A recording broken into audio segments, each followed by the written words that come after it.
akantu kose ushaka ko umwana wazakora mu buzima ugakora umutwite, ubwo niwiba aziba, nubeshya azabeshya, nunebwa azaba umunebwe, niwangana azangana, nudamara azadamarara, mbese kuzigira kose umutwite aba ari uri kumutoza, aba ari taburo uri kwandikaho. Inshuti bavandimwe, murahwema kubana nanjye mu biganiro bitandukanye bigaruka ku buzima bwacu. Nongeye kubasuhuza mbifuriza amahoro y'Imana. Uyu mwanya tugiye kuganirira hamwe ikibazo kiri kubaza ngo mbese umubyeyi utwite yemerewe guhabwa icyo yatwariye cyose?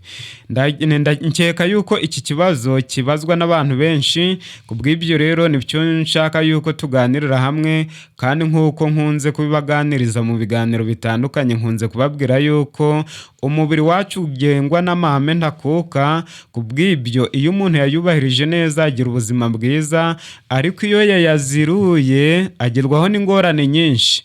Niyo mpamvu nshaka yuko tuganirira hamwe iki kibazo, kandi koko mumfashe kugishakira igisubizo kugira ngo tugere ku ntambwe ishimishije y'ubuzima bwiza.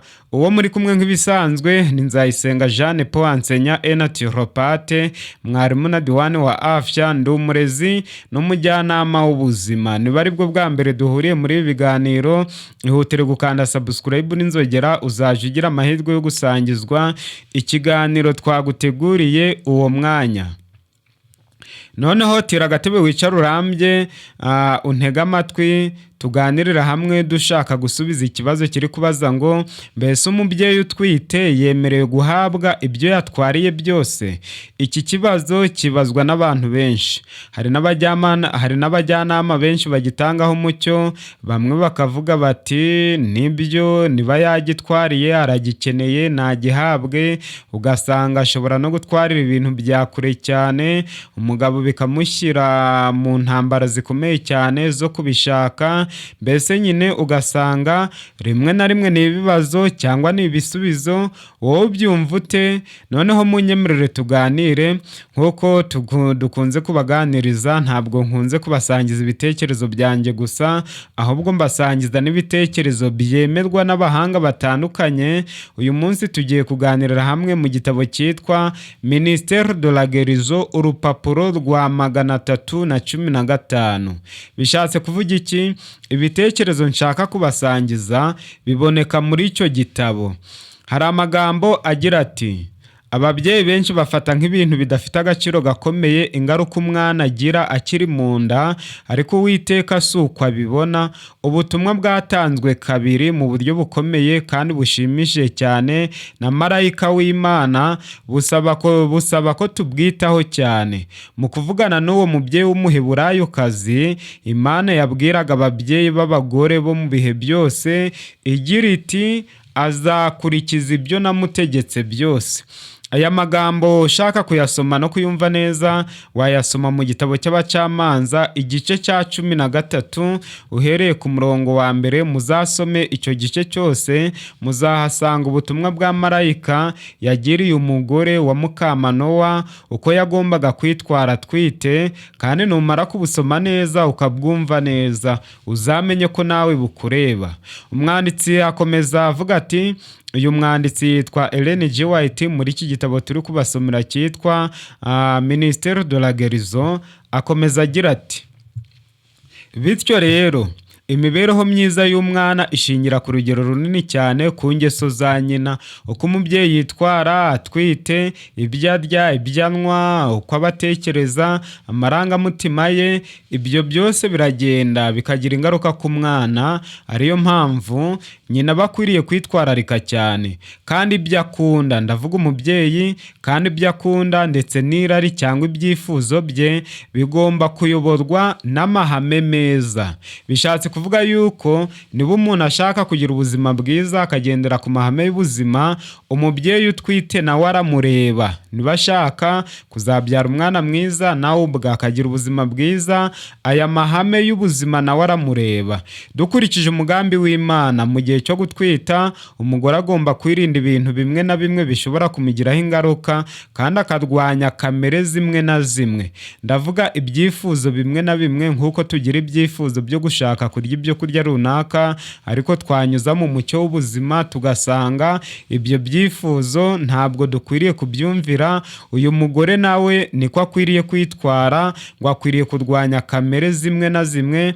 Niba yumvira ibyifuzo bye gusa, niba yikunda atihangana kandi ashaka ko ibintu byose bikorwa uko abishaka, iyo mico ishobora kugaragara no muri wa mwana muto. Uko umugore yitwaye atwite cyangwa se yenda gutwita cyangwa yenda kwibaruka, ibyo byifuzo bigaragara no mu mwana muto. Ni muri ubwo buryo abana benshi bavukanye imico ibaganisha ku kibi, ku buryo kuyitsinda biba bisa n'ibidashoboka. Ugasanga umwana ni umunyangeso mbi, nyamara umubyeyi ashobora kwibwira yuko yabitewe nyine na Satani. Birumvikana ni Satani ubizana, ariko ku rwego runini umubyeyi utwite niwe uba wabererekeye Satani. Yitwaye neza yabyara umwana witwara neza.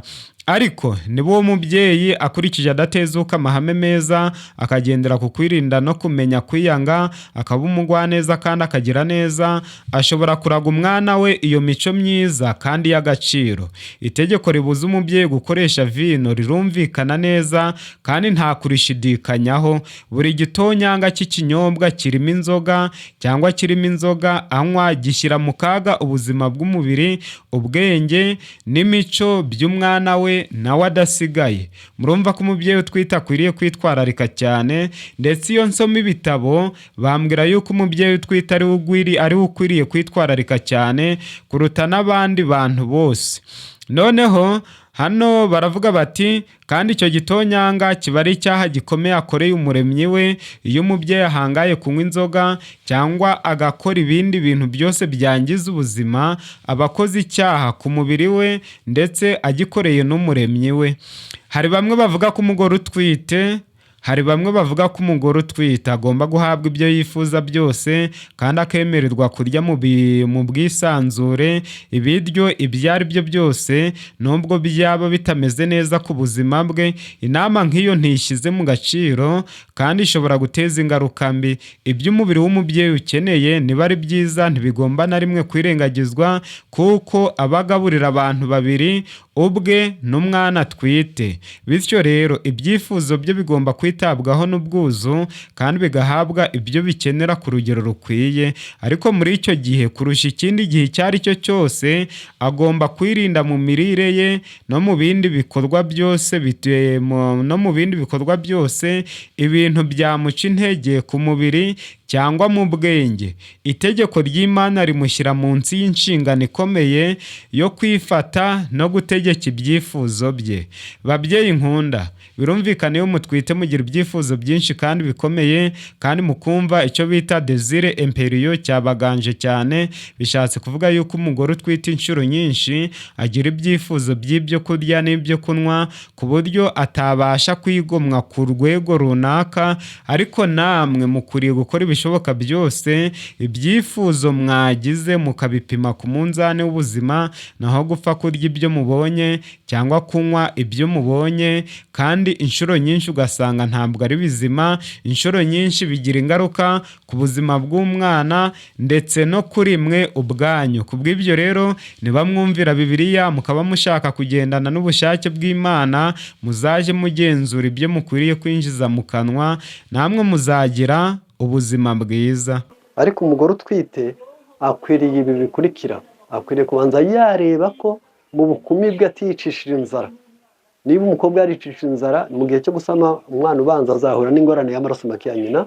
Nicyo gituma umaze gusama wese agomba gushaka spiruline, amata ya soya, agashaka ndetse na grenadine, soya bean, spiruline y'ifu ndetse na grenadine.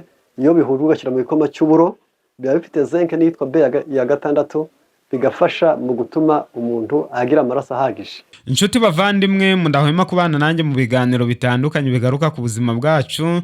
Bashimiye yuko tugiranye kuri uyu musozo. Niba iyi video yagushimishije, dusangiza ibitekerezo byawe muri commentaire, kanda like kandi kora ibishoboka byose ubisangize bagenzi bawe kugira ngo udufashe kugoboka abantu benshi. Akaryoshye nakagaruka. Noneho munyemerere mbasezeyeho, maze tuzongere kugira amahirwe yo kubonana muri video y'ubutaha. bayi bayi, Imana ikomeze ibarinde.